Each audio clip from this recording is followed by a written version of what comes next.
Guys আমরা চলে যাচ্ছি। আমার আগে বাইক কেউ চালায় নাই বুঝতে গেলে। কি ভাইয়া কি কেমন লাগলো ভাইয়া? কেমন লাগলো আজকে টুডে? নিকলি জঘন্য, আসলে জঘন্য। কেন? কারণ কি? দুইটা কারণ। ভোটের যে ভাড়া চায় হ্যাঁ এত টাকা কখনো না।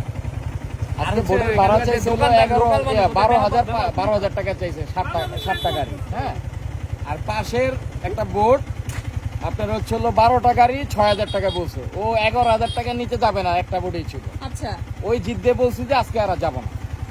আইসা পড়ছি পরে আমি বলছি 5,000 হইলে যাবো, নাইলে যাবো না। তো এই যাওয়ার পর উড়পে উঠছি, ওই ব্যক্তিটা বড় উঠে আইছে। চায়ের দোকানে সবাই একটু খারাইছি, চায়ের দোকানদার লাঠি লুটি রেডি হয়েছে মারণের লিগে। কারে? ওই নৌকালরে? না না, আম করে। কেন গালি দিছে, বলে নাই মেয়েদেরকে। আজ দোকান থেকে কিছু খাই নাই জানো। এত খারাপ, এত জঘন্য মানুষ। ছি, আর কখনোই আসবো না এখানে। তাইলে না, এটার জন্য তোমরা দায়ী।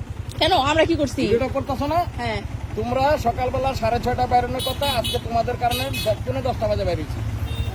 এটার জন্য তোমাদের দায়ী। অভিনয়ের জন্য মেয়েরা সেরা রে।